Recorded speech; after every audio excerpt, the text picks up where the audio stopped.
The USC Trojans just showed that they know how to win the Big Ten.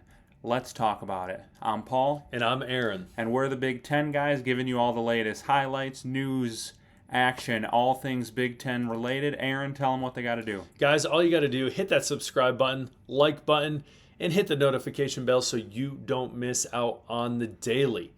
Today, talking about the mighty Trojans of Southern California, specifically some big-time recruits that they have gotten, and even more specifically, this one, just because the name is unbelievably awesome. Ethan Booby Feaster. I was waiting. We had a thing. I'm sorry. It's all right. Things happen. Anyways, Ethan Booby Feaster, a big-time recruit picked up by USC's 2026 class. He was the third-ranked wide receiver in the 2026 class. As well, he reclassified, meaning he was supposed to graduate in 2027. Now he's graduating in 2026, which is crazy to think that he is actually the level he is playing at a younger age is crazy. And being able to reclassify and still being one of the top recruits in his class is unbelievable. The man is ready to feast. And what is he going to feast on, Aaron? He's going to feast on defensive back. That's right. You thought we were going to say something else, but we're not going to say it. Get your mind out of the gutter. Get your mind out of the gutter. You know, our wives, they're going to be watching this. So anyways, that being said, great pickup by the USC Trojans. We know they have a history of great wide receivers.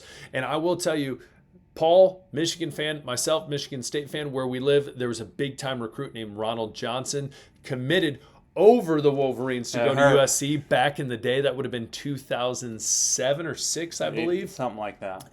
Ended up getting tore his ACL in high school, tore his ACL at USC, but I think he holds some records for returns. Yeah, he was so fast. He's so good. If he wouldn't have tore his ACL, he would have been a USC legend, but that is beside the point. USC, a place where a lot of wide receivers go and excel, especially under a Lincoln Riley offense. But Paul, specifically, we look at this recruiting class in 2026, not at nature's bounty, but at this recruiting class. And what do you got to tell them about this class? So the reason we think USC is they're showing us that they're ready to win the Big Ten is because in the Big Ten, you win in the trenches. 100%. And if you just look through this recruiting class, they got that 5-star O tackle, they got a 5-star tight end, they have 5 high-end 4-star defensive linemen. Like, they're ready to just torch some of these offensive lines in the future. And they have 2 4-star offensive linemen on top of the 5-star. They're this class on both the offensive and the defensive line is ridiculous. It's got to be up there with one of the best ever. One of the best ever. And what's crazy too is a lot of times you see recruiting classes, especially now in the transfer portal era, you have teams getting like about 20 players from recruiting. In this class is 31, which is ridiculous. Heads and shoulders, the number one class right now in 2026. And as Paul said, as well as Lincoln Riley has said, is if they're going to win in the Big Ten and then move on to the playoffs and win a national championship again, just like they did back in the 2000s, they got to load up on the trenches. They have to win on the defensive line front and the offensive line front. They need to win those battles. And again, last year, they saw that coming into the Big Ten and only winning 7 games. You know, luckily they went and defended the Big Ten's honor in bowl games because we are very loyal in the Big Ten for the most part. That's we right. cheer for everyone. Paul, not so much, not cheering for the Buckeyes, obviously, but you got to respect that as a Michigan fan. Now, you look at USC and they see the things they need to fix and move forward and figure out. And like Paul said, moving forward, a storm is coming. They have things figured out. Lincoln Riley knows what he's doing, and this team is going to get back on the tracks, and they are going to be at the top tier of the Big Ten before you know it. Yeah, Lincoln Riley has always known how to bring in the good recruits, but now he's showing he knows how to bring in the right recruits. For sure. Like, obviously, at Ohio State, guys like Jeremiah Smith, Emeka Egbuka, Travion Henderson, and Michigan the year before, a lot of attention to Corum and McCarthy. But like both of these teams were built in the trenches. At 5 or 6 draft picks off of the offensive and defensive lines. Like obviously you got to have your Booby Feasters, your Jacoby Lanes. But if you're not built in the trenches, you're not winning. Yeah, and that's the thing, too. It's sexy to talk about the quarterback, the running back, the wide receiver, specialty players, big-time players. But in the trenches is where you win football games. If you're not going to be able to control the line, you are toast. It's not the Pac-12 anymore, fellas, or ladies watching, too.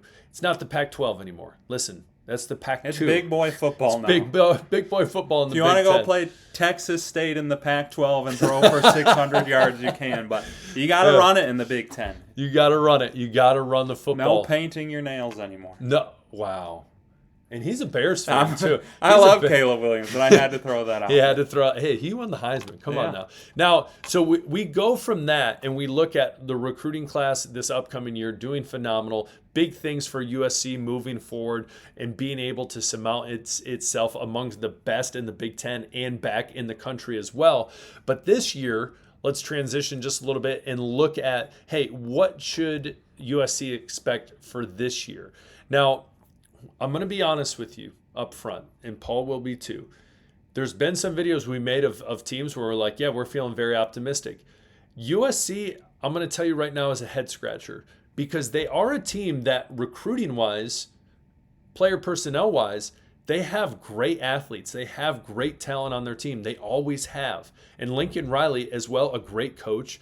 First year in the Big Ten, kind of rough, as we said, but second year, I think, could be better.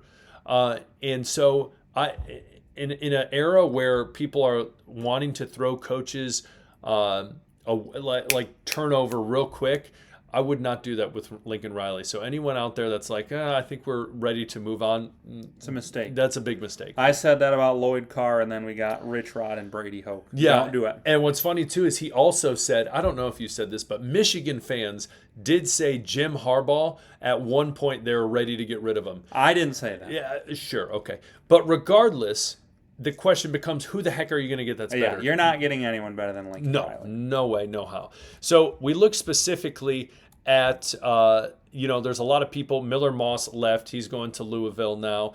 But you bring back Jaden Mayava. There we go. Jaden Mayava.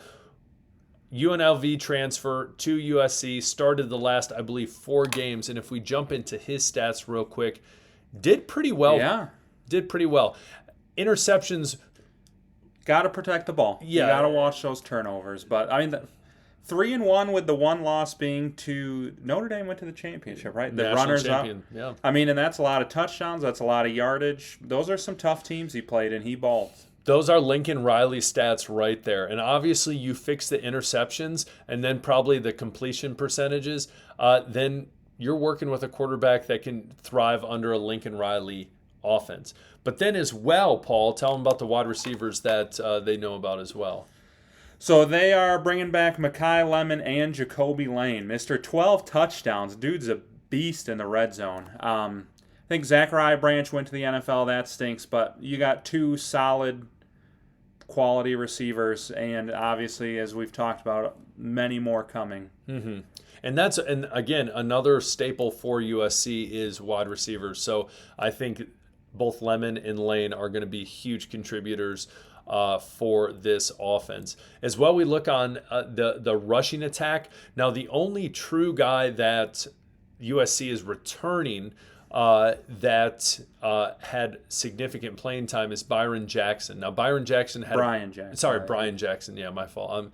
I'm struggling today. It's been a long day. The sun is out. There's no more snow, so it's been crazy. But anyways, Brian Jackson.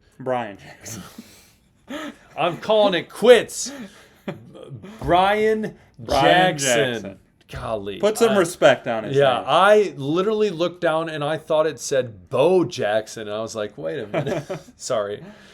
That was awkward. Anyways, Brian Jackson had a great game against Texas A&M.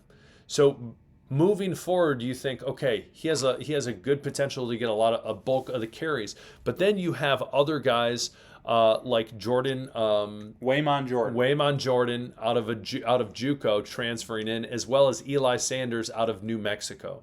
So the question becomes, going into the season, who's going to get a bulk of the carries? Who's going to get a lot of that workload in this offense? We'll see. A lot of people like Waymon Jordan. I think he was Yeah. the number 1 ranked JUCO transfer, but you never really know. There's been some studs that have come out of JUCO schools, but there's been some busts. Like, until you see him hit the field, it's tough to know. But it's tough to know. Taking that transition from playing JUCO football to big time Big Ten football is a huge shift. But again, a lot of times when players go to JUCO, it's one of two things: it's grades, or they have it's a behavior issue where it's, hey, they were kicked out of a school, something happened. I don't know specifically about Jordan, but a lot of times you're still playing against very good talent that, hey, they're trying to find a D1 school to transfer to as well after they're done in JUCO. But again, Jordan, that'd be solid. That'd be solid for them. Now, specifically, we look into the schedule. And I will say one thing on defense. On defense, not a lot of crazy, I would tell you, stars.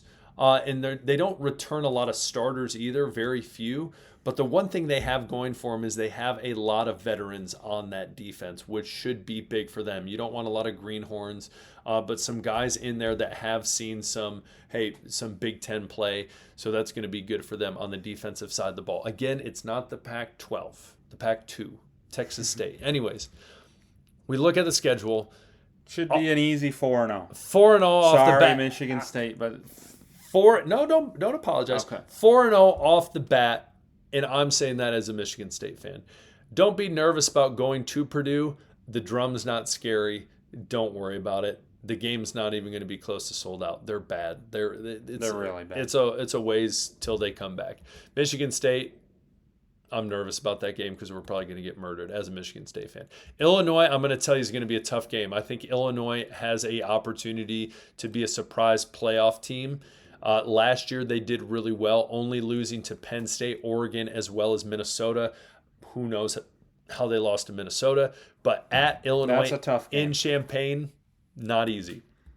And then you kind of have a gauntlet right here.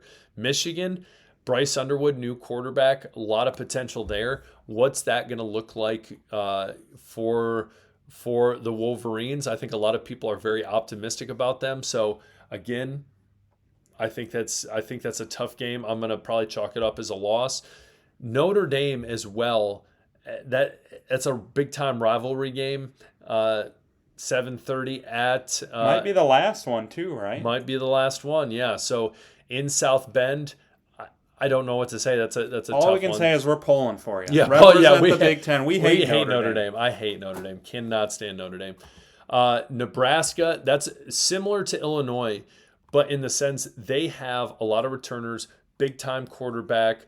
Matt Rule I think is a great coach. Obviously struggled in the NFL, but I think that's going to be tough playing in Lincoln. And then you finish out Northwestern, should be a win. Iowa, it's a tough go. Southern Cal, I think I like it as a win. I wouldn't like agree. you guys to win in Iowa, but I think you can win it at home. I agree. At Oregon, in Eugene, that's a tough one. UCLA, they're trash. They had a worse year, first year in the Big Ten than anyone else. Or I guess Washington had a rough year, but so I chalk that up as a win. You look at this. So what? 4, I see 5, 4. 6, 7. I think 7 and 5 is realistic. What do you think? Do you guys like the over on? If we put 7.5 over under. Yeah, that. I'm gonna tell you this. I'm gonna go with the over just because I don't know what to expect of Notre Dame, and that's a rivalry game. So you got 4 off the bat. I think they lose to Illinois. I think they lose to Michigan as well. Notre Dame, that's 5. Northwestern 6. Iowa 7. UCLA 8. I'm taking the over. Okay, optimistic. I hate to do this, be USC honest. fans, but I'm slightly taking the under. If I'm picking the record, I'm saying 7 and 5. But like I said, the future is bright. Yes, for Stars, reinforcements are coming. Yeah. Just get through this year, and you're going to be ready to compete. And that's the biggest thing too, is this episode. Sure, we brought in this year, but it's the years moving forward for this USC team that is going to be huge with recruiting classes just like this, especially with 31 players. That's ridiculous. Guys, listen, 31 is a third of your team, just under a third of that football team. That's big time. A lot of 4 stars, some big time 5 stars. USC will be amongst the best in the nation, atop the Big Ten before we know it. People probably aren't talking about it, but they will be soon. So if you haven't already, hit that subscribe, hit the notification bell, like button. Paul, you got anything to say? Just comment on that over-under. We'd love to hear your guys' take, but thanks for coming out. Booby Feaster. Yeah, Booby Feaster. Peace.